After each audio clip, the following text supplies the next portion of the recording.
Everyone, welcome to my YouTube channel. Hope ನೀವೆಲ್ಲ ಚೆನ್ನಾಗಿದ್ದೀರಾ ಅನ್ಕೊಂತೀನಿ. ಆ್ಯಂಡ್ ಗೈಸ್, ಯಾರೆಲ್ಲ ನನ್ನ ಯೂಟ್ಯೂಬ್ ಚಾನಲ್ನ ಇನ್ನೂ ಸಬ್ಸ್ಕ್ರೈಬ್ ಮಾಡ್ಕೊಂಡಿಲ್ಲ, ಪ್ಲೀಸ್ ಬೇಗ ಸಬ್ಸ್ಕ್ರೈಬ್ ಮಾಡ್ಕೊಳ್ಳಿ, ಲೈಕ್ ಮಾಡಿ ಮತ್ತು ಶೇರ್ ಮಾಡಿ. ಯಾರೆಲ್ಲ ನನ್ನ ಪ್ರೀವಿಯಸ್ ವಿಡಿಯೋಸ್ಗೆ ಸಪೋರ್ಟ್ ಮಾಡಿದ್ದೀರಾ ಅವರಿಗೆಲ್ಲ ತುಂಬ ಥ್ಯಾಂಕ್ಸ್.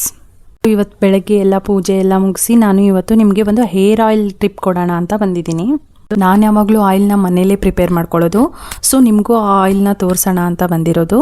ಸೊ ಈ ವಿಡಿಯೋ ನಿಮಗೆ ತುಂಬ ಯೂಸ್ಫುಲ್ ಆಗುತ್ತೆ ಅಂದ್ಕೊಂಡಿದ್ದೀನಿ. ಸಿಂಪಲ್ ವೇಯಲ್ಲಿ ಹೇಳ್ಕೊಡ್ತೀನಿ, ಬನ್ನಿ ಯಾವ ಥರ ಮಾಡೋದು ನೋಡೋಣ. ಇವಾಗ ದಾಸವಾಳ ಎಲೆ ಮತ್ತು ದಾಸವಾಳ ಹೂ ತೊಗೊಂಡಿದ್ದೀನಿ. ಹೋಪ್ ಎಲ್ಲರ ಮನೆ ಹತ್ರನೂ ಸಿಗುತ್ತೆ ಅನ್ಕೋತೀನಿ. ರೆಡ್ ಕಲರ್ ದಾಸವಾಳನೇ ಬೇಕು ಅಂತ ಏನಿಲ್ಲ, ನಿಮ್ಮ ಹತ್ರ ಯಾವುದಿರುತ್ತೋ ಅದನ್ನು ನೀವು ತೊಗೋಬೋದು. ಇವಾಗ ನೆಕ್ಸ್ಟ್ ಇಂಗ್ರೀಡಿಯೆಂಟ್ಸ್ ಏನಂತ ನೋಡೋಣ. ಈಸಿಯಾದ ಇಂಗ್ರೀಡಿಯೆಂಟ್ಸ್ ಇದೆ. 1 ಕಪ್ ಮೆಂತೆ ಕಾಳು ತೊಗೊಂಡಿದ್ದೀನಿ ನಾನು, ನಿಮ್ಗೆ ಎಷ್ಟು ಬೇಕೋ ಅಷ್ಟು ತೊಗೊಳ್ಳಿ. ಮತ್ತು 2 ಈರುಳ್ಳಿ ಹೆಚ್ಕೊಂಡಿದ್ದೀನಿ. ಇವಾಗ ಬ್ಲ್ಯಾಕ್ ಎಳ್ಳು ತೊಗೊಂಡಿದ್ದೀನಿ ಸ್ವಲ್ಪ, ಮತ್ತು ಕರಿಬೇವು ಸ್ವಲ್ಪ ಜಾಸ್ತಿಯಾಗಿ ಯೂಸ್ ಮಾಡ್ಕೊಳ್ಳಿ. ನಾನು ಸ್ವಲ್ಪ ತೊಗೊಂಡಿದ್ದೀನಿ, ನಿಮಗೆ ಎಷ್ಟು ಸಿಗುತ್ತೋ ಅಷ್ಟು ಆಲ್ಮೋಸ್ಟ್ ತೊಗೊಳ್ಳಿ, ಚೆನ್ನಾಗಿರುತ್ತೆ. ಬನ್ನಿ ಇವಾಗ ನೆಕ್ಸ್ಟ್ ಏನು ಮಾಡೋದು ನೋಡೋಣ. ಇವಾಗ ಮೇನ್ ಇಂಗ್ರೀಡಿಯೆಂಟ್ ಬಂದು ಕೊಕೊನಟ್ ಆಯಿಲ್. ನಾನು ಪ್ಯೂರ್ ಕೊಕೊನಟ್ ಆಯಿಲ್ ತೊಗೊಳ್ಳೋದು, ಬಟ್ ಅದನ್ನು ಆಲ್ರೆಡಿ ನಾನು ಮಾಡಿಟ್ಕೊಂಡಿರೋದ್ರಿಂದ ಇದು ವಿಡಿಯೋಗೋಸ್ಕರ ಮಾಡ್ತಾ ಇರೋದ್ರಿಂದ ತೋರಿಸ್ತಿದ್ದೀನಿ. ನಿಮ್ಮ ಹತ್ರ ಪ್ಯೂರ್ ಕೊಕೊನಟ್ ಆಯಿಲ್ ಇದ್ದರೆ ಅದನ್ನು ಯೂಸ್ ಮಾಡ್ಕೊಳ್ಳಿ, ಅದರ್ವೈಸ್ ಶಾಪಲ್ಲಿ ಸಿಗೋ ಕೊಕೊನಟ್ ಆಯಿಲ್ನೇ ಯೂಸ್ ಮಾಡ್ಕೋಬೋದು, ಪರವಾಗಿಲ್ಲ. ಈಗ ನಾನು ದಾಸವಾಳ ಎಲೆ ಮತ್ತು ದಾಸವಾಳ ಹೂವನ್ನ ಚೆನ್ನಾಗಿ ತೊಳೆದು ಡ್ರೈ ಮಾಡಿ ಇಟ್ಕೊಂಡಿದ್ದೀನಿ.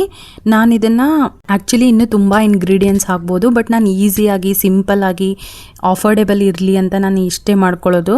ಇದು ಆರಾಮಾಗಿ ಎಲ್ಲರ ಮನೆಯಲ್ಲೂ ಸಿಗುತ್ತಲ್ವ, ಸೊ ಆರಾಮಾಗಿ ಮಾಡ್ಕೋಬೋದು ಅಂತ.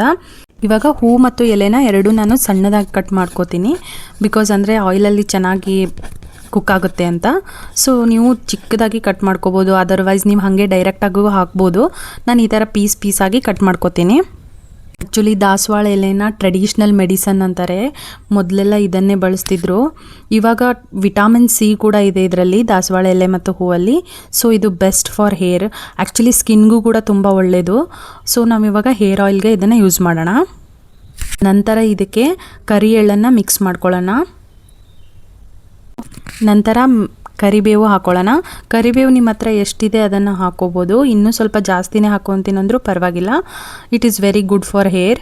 ಸೊ ನೆಕ್ಸ್ಟ್ ಬಂದುಬಿಟ್ಟು ಮೆಂತೆಕಾಳು ಹಾಕೊಳ್ಳೋಣ. ಆ್ಯಕ್ಚುಲಿ ಮೆಂತೆಕಾಳು ತುಂಬ ವರ್ಕ್ ಆಗುತ್ತೆ ಹೇರ್ ಆಯಿಲಲ್ಲಿ, it's very good for hairs. ಮತ್ತು ಇವಾಗ 2 ಈರುಳ್ಳಿನ ಕಟ್ ಮಾಡಿ ಇಟ್ಕೊಂಡಿದ್ದೀನಿ, ಅದನ್ನು ಕೂಡ ಹಾಕೋತೀನಿ. ಆನಿಯನ್ ಬಂದುಬಿಟ್ಟು ಹೇರ್ನ ತುಂಬ ಸ್ಟ್ರೆಂಥನ್ ಮಾಡುತ್ತೆ, ಮತ್ತು ಸ್ಪ್ಲಿಟ್ಸ್ ಆಗಲ್ಲ. ಹೇರ್ಸ್ ತುಂಬ ಸ್ಪ್ಲಿಟ್ಸ್ ಇರೋರು ಆರಾಮಾಗಿ ಯೂಸ್ ಮಾಡ್ಕೋಬೋದು. ನೆಕ್ಸ್ಟ್ ನಾನು ಕೊಕೊನಟ್ ಆಯಿಲ್ ಯೂಸ್ ಮಾಡ್ಕೋತಾ ಇದ್ದೀನಿ.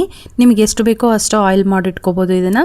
ಇಲ್ಲ ನಾನು ಮಂತ್ಲಿ ವೈಸ್ ಮಾಡ್ತೀನಿ, 2 ಮಂತ್ಸ್ ಮಾಡ್ತೀನಿ ಅಂದರೆ ಅದನ್ನು ಕೂಡ ಮಾಡ್ಕೋಬೋದು. ಸೊ ನಾನು ಇವಾಗ ಪೂರ್ತಿ ಬಾಟಲ್ನ ಹಾಕ್ತಾಯಿದ್ದೀನಿ.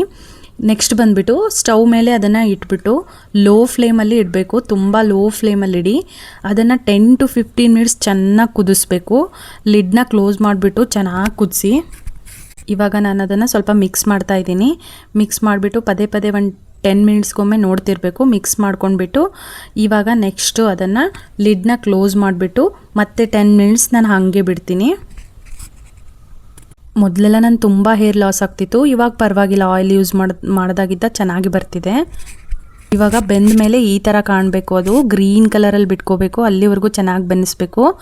ನೆಕ್ಸ್ಟ್ ಇವಾಗ ಲಿಡ್ ಕ್ಲೋಸ್ ಮಾಡಿ ಗ್ಯಾಸ್ ಆಫ್ ಮಾಡಿಬಿಟ್ಟು ಇದನ್ನು 4 ಅವರ್ಸ್ವರೆಗೂ ಒಂದು ಕಡೆ ಇಟ್ಬಿಡಿ, ಓಪನ್ ಮಾಡಬೇಡಿ.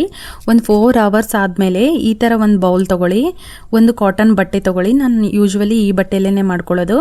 ಸೊ ಒಂದು ಬಟ್ಟೆನ ಕಾಟನ್ ಬಟ್ಟೆ ಹಾಕ್ಕೊಂಡ್ಬಿಟ್ಟು ಏನು ಕುದಿಸಿರ್ತೀರ ಅದನ್ನು ಈ ಥರ ಸೋಸ್ಕೋಬೇಕು. ಒಂದು ಕಾಟನ್ ಬಟ್ಟೆಯಲ್ಲಿ ಹಾಕ್ಬಿಟ್ಟು ಸೋಸ್ಕೊಳ್ಳಿ, ಗಟ್ಟಿಯಾಗಿ ಹಿಂಡ್ಕೊಳ್ಳಿ, ಅದು ಎಲ್ಲ ಆಯಿಲು ಬಿಟ್ಕೊಳ್ಳುತ್ತೆ. ಪೂರ್ತಿ ಗಟ್ಟಿಯಾಗಿ ಹಿಂಡ್ಕೋಬೇಕು, ಪದೇ ಈ ಥರ ಪೂರ್ತಿಯಾಗಿ ಮಾಡ್ಕೋಬೇಕು.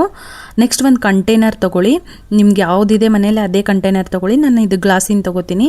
ಇದನ್ನು ಇದಕ್ಕೆ ಸ್ಟೋರ್ ಮಾಡಿಬಿಟ್ಟು ಆರಾಮಾಗಿ ಇಟ್ಕೋಬೋದು. ಇದನ್ನು 1 ಮಂತ್ 2 ಮಂತ್ ಆದರೂ ಯೂಸ್ ಮಾಡ್ಬೋದು, ಬಿಕಾಸ್ ನಾವು ಅದನ್ನು ಸೋಸಿರ್ತೀವಲ್ಲ, ಸೊ ಇದು ಏನು ಸ್ಮೆಲ್ ಬರಲ್ಲ. It was very good. You all, bye.